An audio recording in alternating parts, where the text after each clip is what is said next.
इस यूनिवर्स में बहुत तरीके के मॉन्स्टर्स, क्रिएचर्स और डीमंस हैं जो कि फर्दर नाम की एक अलग दुनिया में रहता है। लेकिन इस यूनिवर्स को इंटरेस्टिंग बनाता है एक ऐसी फैमिली जो कि एस्ट्रल प्रोजेक्शन कर सकता है। इसका मतलब अपने फिजिकल बॉडी को छोड़ अपने एस्ट्रल फॉर्म में एक ऐसी दुनिया पे जाना जहाँ पे डीमंस और एविल घोस्ट रहते हैं। ऐसा कुछ हमने डॉक्टर स्ट्रेंज में भी देखा था। कहानी इन्हीं फैमिलीज के अराउंड घूमता रहता है। आगे कहानी और भी ज्यादा मजेदार तब हो जाता है जब उनके बॉडीज को कोई डीमन पोजेस कर लेता है। लेकिन वहां तक जाने से पहले हमें दो मूवीज को और पार करना पड़ेगा। कहानी की शुरुआत करनी पड़ेगी इनसाइडर्स के चैप्टर 3 से। इस मूवी में एक आत्मा को दिखाया गया है जिसका नाम होता है मैन हु कांट ब्रीथ। बाकी की आत्मा से अलग ये होस्ट की आत्मा को कैद में रखकर उससे काम करवाता है। कहानी की शुरुआत होता है क्वीन नाम की एक टीनेज लड़की से जो कि अपनी माँ के आत्मा के साथ बात करने के लिए एलिस नाम के एक एक्स डिमोनोलॉजिस्ट के घर हेल्प मांगने जाती है। एलिस उस लड़की को हेल्पलेस देखकर हेल्प करने की कोशिश तो करता है, बदले में एक डिमन से डरकर एलिस को बीच में ही वो एक्सोर्सिज्म रोकना पड़ता है। अब अगले दिन क्वीन का एक प्ले का ऑडिशन होता है एक स्कूल में। ऑडिशन बहुत ही ज्यादा खराब तो जाता ही है। ऑडिशन के बाहर उसे एक साया दिखता है। फन फैक्ट, यहाँ पे जो ऑडिशन ले रहा होता है वो और कोई नहीं, जेम्स वॉन खुद होता है, इस फिल्म का डायरेक्टर को प्रोड्यूसर। क्वीन उस साया को देख ही रहा होता है कि तभी एक कार पीछे से टक्कर मार देता है। इसके चलते उसे 3 हफ्तों तक हॉस्पिटल में रहना पड़ता है और उसके दोनों के दोनों पैर टूट जाते हैं। 3 हफ्ते के बाद वो घर वापस आती है, लेकिन घर में वो घोस्ट उसे बहुत ही बुरी तरीके से हॉन्ट करने लगती है। दूसरी तरफ वो आत्मा एलिस को भी डराने में कोई कसर नहीं छोड़ता। तभी इन सभी हॉरर इंसिडेंट्स को देख क्वीन के पिताजी एलिस के घर हेल्प मांगने जाता है। एलिस उसके हेल्प करने के लिए उनके घर आता है, लेकिन वो फिर से एक्सोर्सिज्म स्टार्ट करता है। लेकिन एलिस इस बार पार्कर नाम के एक साया से डरकर चली जाती है। अब पार्कर के ओरिजिन पर मैं बाद में बात करता हूँ। कोई उपाय न देख इस बार क्वीन के डैडी 2 ब्लॉगर्स पेक्स और टकर से हेल्प लेते हैं, लेकिन ये काम उनके बस का नहीं होता क्योंकि ये दोनों फ्रॉड्स निकलता है। दूसरी तरफ एलिस का एक दोस्त कार्ल जो कि पहले एक ही साथ काम करते थे, वो एलिस को समझाता है कि वो पहले भी पार्कर को रोकने में कामयाब हुआ है। एक्चुअली ये कॉन्वर्सेशन जॉश को लेकर है जो आगे हमें इनसाइडर्स में पता लगेगा। दूसरी तरफ क्वीन के पिताजी इन दोनों के घर से निकाल ही रहा होता है कि तभी एलिसा के रोक देती है। अब यहाँ पे मूवी का मेजर प्लॉट डिस्क्लोज होता है। एलिस बताती है कि क्वीन की एक्सीडेंट के चलते वो साया a man who can't breathe queen की आधी आत्मा पर कब्जा कर चुकी है। उसे बचाने के लिए उसकी आत्मा को उसके चंगुल से छुड़ाना पड़ेगा और होता ही बिल्कुल ऐसा ही है। एलिस पहले अटेम्प्ट में तो फेल रहती है, लेकिन दूसरी बार क्वीन की मॉम की आत्मा से हेल्प लेकर क्वीन को बचा लिया जाता है। एंड में एलिस उन दोनों ब्लॉगर्स पेक्स और टकर के साथ टीम अप कर लेते हैं और मूवी एंड होते होते हमें और एक डीमन को टीज कर दिया जाता है। अब यहाँ से कहानी कंटिन्यू होता है इनसाइडर्स द लास्ट की, जो कि 2018 को रिलीज हुआ था, जहाँ पे हमें एलिस का बचपन दिखाया जाता है। एलिस बचपन से ही भूत प्रेत को देख सकती थी, लेकिन जब भी अपने पिताजी को इस बारे में कुछ बताती उसके पिताजी उसे बहुत ज्यादा डांटते और बुरी तरीके से मारते भी थे।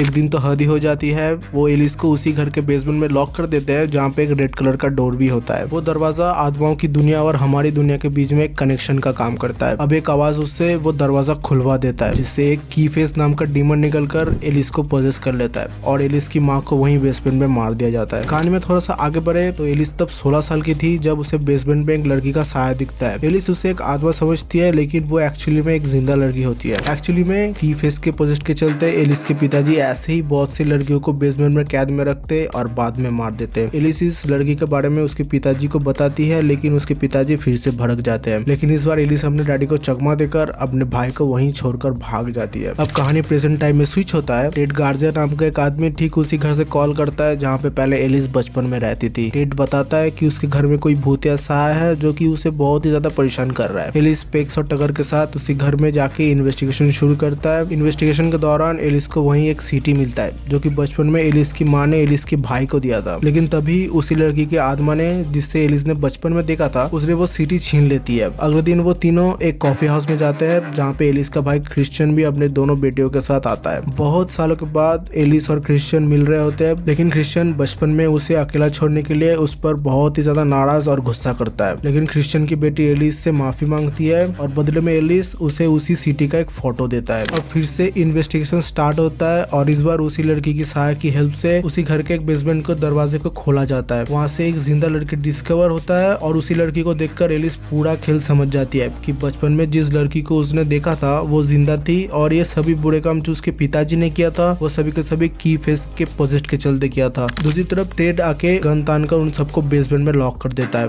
और स्पेक्स को मारने के लिए निकल पड़ता है, लेकिन स्पेक्स टेड को मार के उन्हें फ्री कर देता है। अगले दिन एलिस पुलिस से बात करने के बाद जब घर में वापस आती है, वो देखती है कि क्रिश्चियन की बेटी को की फेस ने पोजेस कर चुकी है और उसकी आत्मा को फर्दर में कैद कर चुका है, जिसके चलते वो अभी कोमा में है। असल में क्रिश्चियन अपनी दोनों बेटियों के साथ उसी सीडी की खोज में उस घर में घुसा था। मौका मिलते ही की फेस ने मेलिसा पर अटैक कर दिया और दूसरी तरफ एलिस को भी फर्दर में कैद कर लिया। लिया। लेकिन यहाँ पे एक मेजर प्लॉट ट्विस्ट रिवील होता है। क्रिश्चियन की दूसरी बेटी इमोजिन भी भूत प्रेत को देख सकती है, तो उसी की हेल्प से फर्दर में एंटर करते हैं। फर्दर में जाके बहुत ही ज्यादा क्योस मच जाता है, लेकिन अंत में एलिस उस सिटी की मदद से अपनी माँ की आत्मा की हेल्प लेकर की फ्रेस के की और फेस को अलग कर देता है। लास्ट में जब वो फर्दर से निकल रही होती है तो उन्हें एक बच्चा दिखता है जो कि सीढ़ी से गिर जाता है। मूवी के एकदम फाइनल सीन में एलिस अपने विजन में उसी बच्चे को देखती है और देखती है एक डीमन को, और तभी फोन का घंटी बजता है और बच्ची की नानी कॉल कर हेल्प मांगती है। अब कहानी और भी ज्यादा इंटरेस्टिंग होते जाता है इनसाइडर्स में, जो कि 10/10 को रिलीज हुआ था और इस यूनिवर्स का सबसे बेस्ट और सबसे इंपॉर्टेंट मूवी की स्टार्ट करने से पहले इस मूवी के अंदर दिखाए जाने वाले ghost the bright in black का थोड़ा सा ओरिजिन बता देता हूँ। एक फेमस सीरियल किलर की कहानी जिसका नाम होता है पार्कर। बचपन में वो पैदा तो एज अ बॉय हुआ था, लेकिन उसकी माँ उसे बिल्कुल लड़कियों की तरह ट्रीट करती थी। आप ये भी कह सकते हो कि उसकी माँ एक साइकोपैथ थी। जब वो बड़ा हुआ तो उसकी माँ के आत्मा के कहने पर लड़की बनकर बहुत सारे लड़कियों का कत्ल किया। उसकी माँ के मरने के बाद भी उसे चैन नहीं मिला तो एक हॉस्पिटल पे जाके सुसाइड कर लिया, जहाँ पे जॉस की माँ लोरेन भी काम करती थी। अब जॉस के पास एक स्पेशल एबिलिटी थी एस्ट्रल प्रोजेक्शन का। इसके चलते पार्कर जॉस के बॉडी पर कब्जा करना चाहता था, लेकिन उस समय एलिस आके जॉस को हिप्नोटिज्म के चलते सब कुछ भुला देता है। इसके चलते वो एस्ट्रल प्रोजेक्शन करना भी भूल जाता है और पार्कर उसके बॉडी पर कब्जा नहीं कर पाता और जॉश को ये सब कुछ भी अब याद नहीं। अब जॉश अपनी फैमिली के साथ एक नए घर में शिफ्ट होता है जिसका एक बेटे का नाम होता है डेल्टन। इसके पास भी सेम एस्ट्रल प्रोजेक्शन की पावर होता है। अब एक रात को वो खेल रहा होता है और सीढ़ी से गिर जाता है। उसके अगले दिन ही वो कोमा में होता है। घर के सभी लोग बहुत ही ज्यादा परेशान हो जाते हैं। डॉक्टर्स भी कोई वैलिड रीजन नहीं दे पाता डर डर के कोमा में जाने का। अभी 3 मंथ्स बीत जाते हैं और डेल्टन का इलाज घर में ही हो रहा होता है। इसके बाद एक के बाद एक हॉरर इंसिडेंट स्टार्ट हो जाता है। इसके चलते जॉश की बीवी रेनाए बहुत ही ज्यादा घबरा जाती है, लेकिन एज यूजुअल जॉश इसे सिर्फ उसका बहम बताता है। अब एक रात को रेनाए इतना डर जाती है कि जॉश को वो घर छोड़ना पड़ता है। वो लोग एक नए घर में शिफ्ट होते हैं, लेकिन हालत वैसे का वैसा ही रहता है। ये सब देखने के बाद जॉश की माँ एक बार फिर से एलिस से हेल्प मांगती है और एलिस इन्वेस्टिगेशन करने के बाद बताती है डॉटर की आत्मा को फर्दर में उस रेड फेस नाम के डीमन ने कैद कर लिया है और उसके बॉडी पर कब्जा करना चाहता है। उसके बाद वो लोग एक्सोर्सिज्म स्टार्ट करता है। एक्सोर्सिज्म बुरी तरीके से फेल तो रहता ही है, उल्टा वो डीमन डेल्टन को पोजेस्ट करके वहाँ पे सबको डरा देता है। इसके बाद जॉश को फर्दर में भेजा जाता है, लेकिन उससे पहले जॉश की माँ जॉश को उसके बचपन के बारे में सब कुछ बता देता है। अब बहुत मुश्किलों का सामना करके जॉश जैसे तैसे करके डेल्टन को उस डीमन से बचा के वापस लाता है, लेकिन जॉश के बदले पार्कर उसके बॉडी में एंटर करता है और एलिस को वही मार देता है। दूसरी तरफ रेनाए जॉश को ढूंढ रहा होता है और वो बिल्कुल उसके पीछे ही होता है और चैप्टर 1 यही खत्म हो जाता है। चैप्टर 2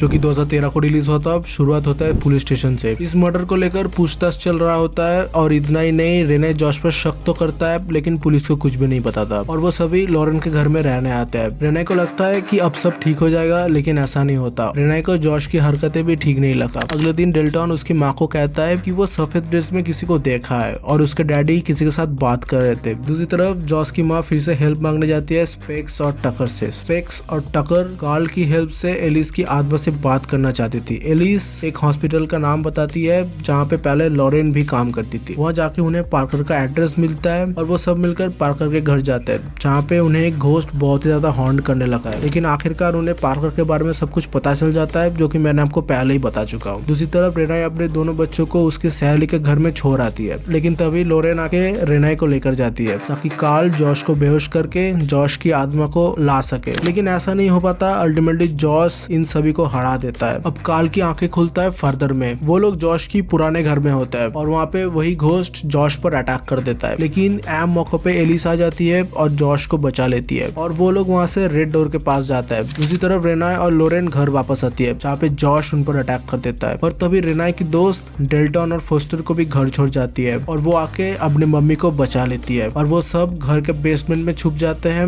और डाल्टन फिर से फर्दर जाके अपने डैडी की आत्मा को ढूंढने लगता है। लेकिन तभी दरवाजा तोड़कर जॉश एंटर करता है बेसमेंट में। उसे स्पेक्स रोकने की कोशिश तो करता है, लेकिन फेल रहता है। जॉश एक हैमर लेकर डेल्टन को मारने ही वाला होता है कि तभी फर्दर में एलिस पार्कर की माँ को मार देता है। डेल्टन आके जॉश और कार्ल को लेकर जाता है। इधर रिवील होता है कि कार्ल अभी भी मरा नहीं है, वो जिंदा है। खैर रियल लाइफ में सब कुछ ठीक हो चुका होता है। मूवी खत्म होते होते कार्ल हिप्नोटिज्म से डेल्टन और जॉश को सब कुछ भुला देता है। मूवी के फाइनल सीन में हमें वेडनेसडे का कैमियो मिलता है। कैसा लगा मेरा मजाक? ये इतना ज्यादा इम्पोर्टेंट नहीं है। अब यहाँ से स्टार्ट होता है इनसाइडर्स द रेड डॉट, जो कि 2023 को रिलीज हुआ था। ये मूवी बेसिकली डैड और सन की रिलेशनशिप पर बेस्ड है। मूवी ठीक वहीं से शुरू होता है जहाँ पे एंड हुआ था हिप्नोटिज्म के 9 साल बाद लॉरेन के फ्यूनरल से। यहाँ पे हमें पता चलता है कि जॉश बहुत ही ज्यादा खोआ रहता है और वो बहुत ही ज्यादा डिप्रेशन में भी है। उसके साथ रेने का डिवोर्स भी हो चुका है और डाल्टन के साथ उसका रिश्ता बहुत ही ज्यादा नाजुक तौर से गुजर रहा होता है। मिला जुला के जॉश की जिंदगी पूरी तरीके से मिसअप हो चुका है। फिर जॉश डेल्टन को उसके पहले दिन कॉलेज में छोड़ने जाता है, जहाँ पे जॉश के साथ डेल्टन की थोड़ा सा बहस भी हो जाता है। लिटरली जॉश रो देता है। इसके बाद जॉश और डेल्टन इन दोनों के साथ ही बहुत सी हॉरर घटनाएं घटने लगता है। डेल्टन अपने आर्ट क्लास में वही रेड डोर को पेंट करता है और उसी रेड डोर को पेंट करते करते डेल्टन सो जाता है, जहाँ पे उसकी आंख फादर में जाके खुलता है और वो अपनी एक रूममेट के साथ एक छोटा सा मजाक करता है। इसके चलते क्रिस भड़क जाती है और डेल्टन से सफाई मांगने उसके कमरे में आती है। डेल्टन बताता है कि वो कुछ देर के लिए एक ऐसी दुनिया में था जो कि सपने जैसा था लेकिन सपना नहीं था। तो अगले दिन क्रिस थोड़ा सा रिसर्च करता है और एस्ट्रल पोजीशन के बारे में वो डेल्टन को स्पेक्स और टकर की एक वीडियो को दिखाता है जो कि इसी टॉपिक पर बात कर रहा होता है। दूसरी तरफ जॉश पर एक भूतिया सायन अटैक कर चुका होता है और वो और कोई नहीं जॉश की डैड बेंजामिन थे। जॉश परेशान और हताश होकर इन सभी सवालों को लेकर रिनाई के पास जाती है। रिनाई को कोई उपाय ना देख वो सब कुछ बता देती है। और दूसरी तरफ जॉश अपने पेंटिंग को खत्म करने के बाद बहुत ही ज्यादा परेशान हो जाती है। उसने जिसका पेंटिंग बनाया है वो और कोई नहीं उसके डैड जॉश है। वो उस तस्वीर का एक फोटो क्लिक कर लेता है।